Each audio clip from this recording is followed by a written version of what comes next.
अच्छे कर्म का फल अच्छा होता है, बुरे कर्म का फल बुरा होता है। अच्छे का जीवन अच्छा और बुरे का जीवन बुरा होता है। धर्म से व्यक्ति सुखी होता है, पाप से व्यक्ति दुखी होता है। ये अकाट सिद्धांत है, इसमें कोई फेरबदल नहीं। ये जो फेरबदल दिखता है केवल इसलिए क्योंकि हमने अच्छे और बुरे की जो धारणा बनाई वो उल्टी बनाई।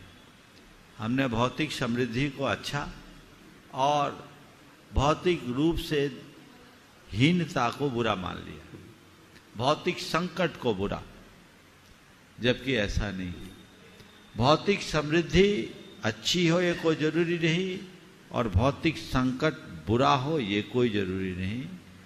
धर्मियों में भी भौतिक संकट आ सकते हैं और पापियों में भी भौतिक समृद्धि बढ़ सकती है। रावण सोने की लंका में रहा, भौतिक रूप से समृद्ध था।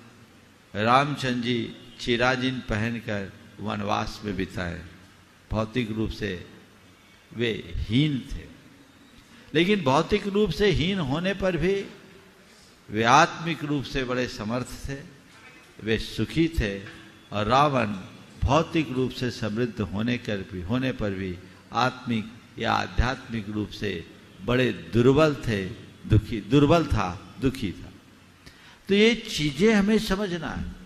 हम अगर किसी व्यक्ति से कहे ये आदमी बड़ा सुखी है, तो फट से ऐसे आदमी की छवि मानस में उभरती है जो बड़े ठाट बाट वाला हो, जिसका अच्छा बड़ा सारा मकान हो, अच्छी ब्रांडेड गाड़ी हो और बढ़िया ब्रांडेड कपड़ा पहनता हो, समाज में जिसकी बड़ी अच्छी पहचान हो, जिसका जबरदस्त रसूख और दबदबा हो, हम उस आदमी को सुखी मानते।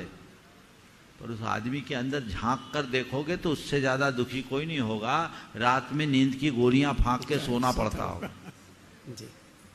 हम उस व्यक्ति को सुखी माने कैसे? ये तो हमारा कहीं ना कहीं भ्रम है ना। वो समृद्ध हो सकता है, सुखी नहीं, और धर्मी गरीब हो सकता है, दुखी नहीं।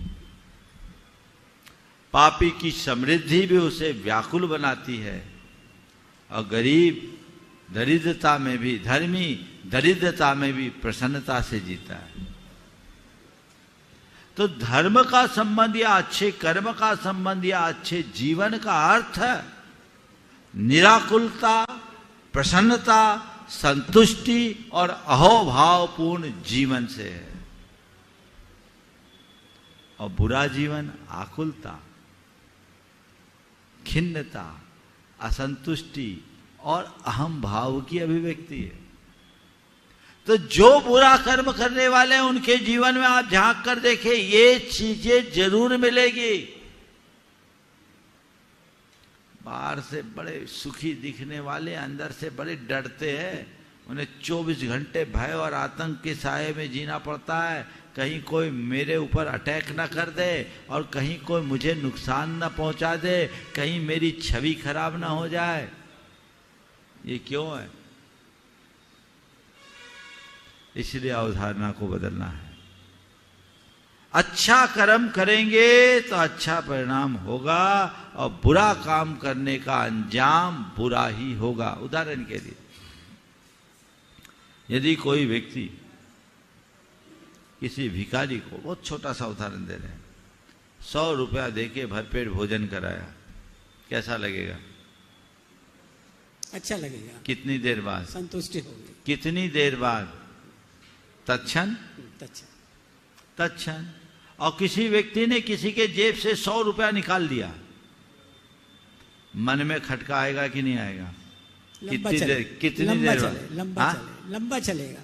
कितनी देर बाद? तत्क्षण खटका आएगा ना कि मैंने पैसे तो निकाल दिए, कहीं उसकी नजर ना पड़ जाए, उसको पता ना लग जाए। अर्थात सेवा करना अच्छा कर्म है, अच्छा कर्म करते ही संतुष्टि आ गई, और चोरी करना दुष्कर्म है, चोरी करते ही मन में खटका आ गया, अच्छे का फल अच्छा और बुरे का फल बुरा, तुरंत मिला कि नहीं मिला? इसमें कहां हेर फेर? तत्क्षण मिला, एक पल का भी विलंब नहीं। हमें ये सोच विकसित करनी चाहिए, अवधारणा बदलनी चाहिए। जिस काल्पनिक सुख को आपका सुख मानते हो, जब तक उसके पीछे भागोगे दुखी बने रहोगे, आत्मिक सुख को पहचानोगे, सारी आकुलता नष्ट हो जाएगी, अभाव में भी प्रसन्नता से जियोगे और काल्पनिक सुख के पीछे पागल होगे, सर्व सद्भाव में भी आहें भरोगे। बदलाव चाहिए तो अच्छे का फल अच्छा और बुरे का फल बुरा मिलता है, इसमें कोई संशय नहीं, और तत्क्षण मिलता है। हाँ, पर कुछ फल तात्कालिक होता है और कुछ फल पारंपरिक। धर्म का प्रत्यक्ष फल संतुष्टि है और पारंपरिक फल समृद्धि है, और पाप का प्रत्यक्ष फल संताप है, पारंपरिक फल दुख दारिद्र्य है। तो ये तुरंत संतुष्टि मिली, तुरंत समृद्धि मिली। कुछ पारंपरिक मिलता है, रोटी खाते ही शरीर में खून नहीं बनता। बनता है क्या? पर रोटी खाने से खून बनता है कि नहीं बनता? सबको विश्वास है।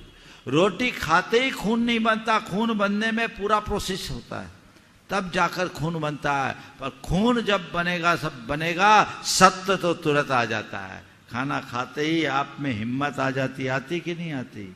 ऐसे ही अच्छा कर्म करते ही संतुष्टि तत्क्षण आती है, और बुरा कर्म करते ही संताप तत्क्षण आता है। ये सब चीजें पारंपरिक फल है, इसलिए दोनों चीजों को समझें। और जैसे आपको एक उदाहरण और देता हूं, यद्यपि पहले भी मैंने दिया, पर इस विषय के लिए यहाँ बहुत जरूरी। यदि आप किसी शहर में जा रहे हैं और देख रहे हैं पूरे शहर को सजाया गया है, बंधनवार लगाए गए हैं, और एक आदमी रथ पर सवार होकर आ रहा है, लोग उसके ऊपर फूल मालाएं डाल रहे हैं, उसकी जय जयकार हो रही है, क्या सोचेंगे? क्या सोचेंगे? जय जयकार हो रही है। ये क्यों हो रही? जरूर इस आदमी ने कोई अच्छा काम किया, अच्छा काम करके आया, इसलिए उसका स्वागत हो रहा है ना जी। और एक दूसरे आदमी को गधे पे बिठा के जूते चप्पल की माला पहनाकर मुंह काला करके घुमाया जा रहा है, क्या सोचेंगे? हाँ, बुरा व्यक्ति। जरूर इस आदमी ने कोई बुरा कर्म किया होगा, इसलिए आज इसका मुंह काला किया जा रहा है, यही सोचेंगे ना। अभी तो कोई अच्छा काम मेरे सामने तो नहीं किया, अभी मेरे सामने तो कोई बुरा काम नहीं किया, पर अतीत में इसने अच्छा काम किया है, इसलिए आज इसका सम्मान हो रहा है। अतीत में इसने बुरा काम किया, इसलिए आज ये इतना अपमानित हो रहा है। दोनों चीजें हमारे सामने दिख रही है। तो आज कोई समृद्धि के शिखर पर बैठा है, मान के चलना अतीत में इसने अच्छा काम किया, इसलिए आज इसे इतना जय जयकार हो रही है। और कोई के जीवन में दुख दारिद्र्य है, तो ये मान कर चलना अतीत में इसने कोई बुरा कर्म किया होगा, इसलिए आज इसे दुख दारिद्र्य का सामना करना पड़ रहा है।